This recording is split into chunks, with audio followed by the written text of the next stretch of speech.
Good evening, I'm Mr. Michael and you're watching Kini News, the show that brings you today's biggest stories. PAS wants Dr Mahathir Mohamad to serve a full 5-year term as Prime Minister with a vote of confidence motion in the Dewan Rakyat. Anwar Ibrahim has one word to describe the move. PKR President Anwar Ibrahim has called the plan by PAS to move for a vote of confidence motion in Dewan Rakyat in support of Dr Mahathir Mohamad's premiership a gimmick. Well, this is essentially PAS gimmick. They went to the elections, they lost miserably, so now they want to have another route. They were vicious also in the past, in the condemnation, but the intention is to cause some disarray in Harapan. Anwar said he has been in contact with the leaders in Harapan and the coalition is still intact. He said he isn't distracted by the plot by PAS and remains focused on economic development. In politics, there are treachery, there are corrupt deals, there are people who fear their own position, and therefore there are a lot of dealings among the political elite. I am not concerned about that. I am more concerned about the need to stabilize the politics of this country so that we remain focused on the economy. The vote of confidence plan was announced by PAS Deputy President Tuan Tuan and PAS Secretary General Takiyuddin Hassan at a joint press conference on Saturday. The PAS leaders claimed that their decision was made after several parties had expressed dissatisfaction with the Prime Minister's leadership. While Mahathir said he will hand over power to Anwar, no concrete time frame for the transition has been set. The vote of confidence plan by PAS is one thing, but there have also been a report that MPs are signing an SD for Mahathir to serve a full term. Anwar Ibrahim appears to be somewhat in the dark over a claim that federal lawmakers are signing a statutory declaration for Dr Mahathir Mohamad to serve as Prime Minister until the next general election. When asked by reporters in Shah Alam this afternoon, the PKR President offered a brief response. Can you comment about statutory declaration? Thank you. On the backing of UNM to stay the next general election? I'm not been officially involved. The existence of the SD was reported by Sarawak Report, quoting reliable sources. The report claimed that MPs from UMNO, PAS, Bersatu and PKR, who are aligned to Anwar's estranged deputy Azman Ali, have been pressured to fly in from all corners to Kuala Lumpur to sign the SD over the last 48 hours. Malaysia Kini has contacted several PKR lawmakers who are known to be part of Azman's faction for comment. If true, the SD would be seen as contravening the earlier agreement among Pakatan Harapan MPs for Anwar to succeed Mahathir before the next general election.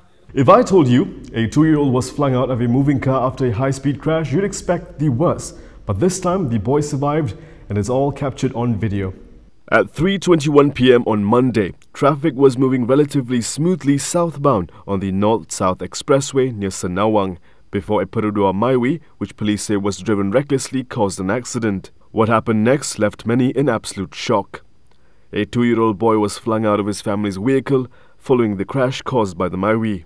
The child landed in the middle of the overtaking lane on what would usually be a busy highway, but miraculously survived. The entire incident was captured on a dashboard camera of another vehicle. Negeri Sembilan Traffic Investigation and Enforcement Department Chief Ibrahim Muhammad Abdul Kadir said the toddler sustained injuries in his forearms and head and is currently being treated at Tuanku Jaffa Hospital in Seremban. The Maiwi driver has been arrested and the case is being investigated under Section 42(1) of the Road Transport Act. Spy agencies selling rigged equipment to dozens of countries, not only making money from these sales, but making it easier to carry out spying. This isn't fiction, and Malaysia may be a victim. US and German spy agencies rigged encryption equipment and sold it to more than 120 countries, including Malaysia. In an extensive special report, the Washington Post detailed how the US Central Intelligence Agency, CIA, and West Germany's BND had secretly owned Swiss company Crypto AG since the 1970s. The Swiss firm made millions of dollars selling equipment and was in business for decades. Not only did the two spy agencies benefit financially from the sale of encryption devices to client countries, they also clandestinely used the devices to gather intelligence on the same countries. Crypto was liquidated in 2018 and most of its assets were purchased by Sci1 Security and Crypto International. Malaysian Foreign Affairs Ministry, Home Affairs Ministry, Defence Ministry and the Prime Minister's Office have been contacted for comment. Is the race card being played more frequently by politicians? Anwar Ibrahim thinks so, and he has a solution. At the regional conference on peaceful coexistence today, PKR President Anwar Ibrahim touched on the subject of tolerance in the context of fostering peaceful coexistence in Malaysia and across the region. Anwar said that fascism, which is not a new phenomenon, has been growing globally and politicians tend to use the issue of race to attract the attention of the poor. Fascism, of course, is not a new phenomenon, it's been growing. That's why I made reference to some books, including by Mahathir Hassan and Kwame Apaya. But we in Malaysia must realize that this appeal is only by desperate politicians. See? You are corrupt, you plundered the wealth of the country, and then you start using this race card to confuse the masses. Okay? Why do we allow this marginalization and neglect of our people when we had all the resources? Anwar said that the discourse on race in the country has been getting increasingly heated and the Malays would be more secure under a just Malaysia than a racist Malaysia. He said that the narrative in Malaysia has to be brought back to one towards peace and justice, as this will ensure that the majority of the poor, largely comprising of the Malay Bumiputras and others, would be taken care of. The shortage of masks in certain places has prompted MCA to demand someone to be held responsible, and they have someone in mind. MCA Deputy President Dr Mahathir Mohamad said Domestic Trade and Consumer Affairs Minister Saifuddin Nasution Ismail may need to resign if the shortage of face masks in certain places is not solved. Jadi sudah sekian lama masalah berlarutan, jadi saya telah menerima komplain daripada rakan pagi ini bila saya datang daripada Ipoh bahawa kalau pihak Kabinet KK tidak dapat menyelesaikan masalah yang sudah berlarutan sekian lama, maka Menteri KPTNKK mungkin kena meletak jawatan. Ma refused to speculate on the reason why there appears to be a shortage of face masks. However, he has heard complaints from the public who are worried that certain people may be hiding stock, which may have been caused by the lack of a proper monitoring system in place. Ma said this during the launch of MCA's Mask is a Must and Stay Healthy campaign today.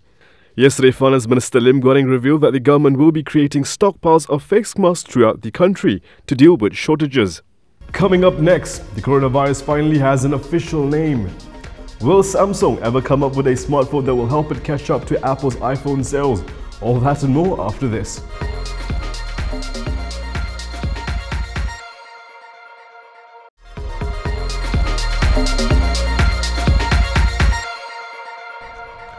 The coronavirus has a new name, and the World Health Organization said that it should be viewed as public enemy number 1. The World Health Organization urged countries to be as aggressive as possible in fighting the newly named COVID-19 coronavirus on Tuesday. WHO Director General Tedros Adhanom said the outbreak poses a very great threat for the rest of the world and should be viewed as public enemy number 1. He said the virus has been named COVID-19 for Coronavirus Disease 2019 with no geographical association. The WHO began a 2-day meeting on Tuesday where it appealed for sharing virus samples, speeding up research into drugs and vaccines. A spokesperson in Geneva cautioned that there was still a lot of unknowns about the virus. We are still in a very early stage of understanding this virus, how it is transmitted, the source of the virus, the incubation period, the clinical feature, the severity of it, etc. China has reported over 42,000 confirmed cases, including over 1,000 deaths, and there are around 400 cases in 24 other countries. I'm more of an iPhone guy myself, but there are a lot of Android users out there. And Samsung has unveiled 3 new versions of its flagship Galaxy S series and the Galaxy Z Flip foldable smartphone. Samsung Electronics on Tuesday unveiled a foldable smartphone that the South Korean cell phone maker hopes will set it apart from rivals Apple and Huawei.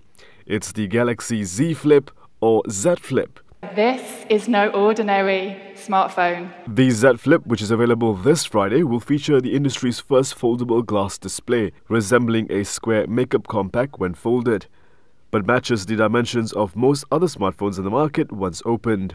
Starting at $1,380, the Z Flip is more expensive than Apple's base model iPhone 11 Pro. However, it is cheaper than the top-end iPhone 11 Pro Max.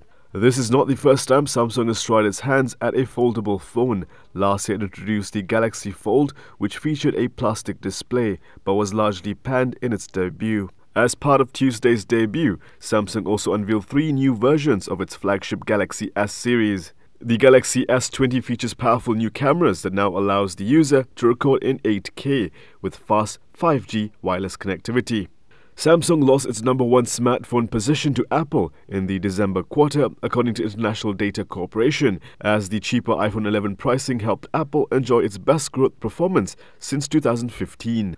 Globally, Samsung also faces stiff competition from Huawei, which was a close third in market share in the fourth quarter.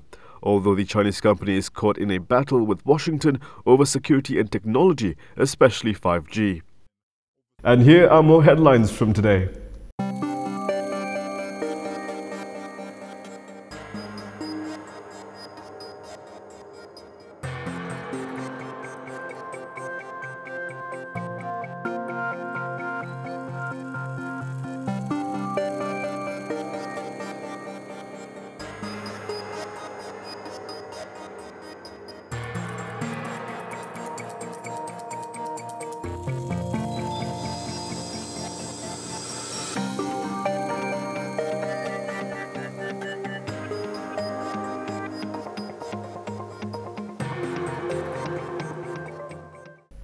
And that is all from me today. For more stories, you can go to KiniTV.com. You can also follow us on Instagram, Twitter, YouTube and Facebook for the latest news updates. I'll see you again tomorrow, same time, same place. I'm Prasad Michael. Thank you for watching.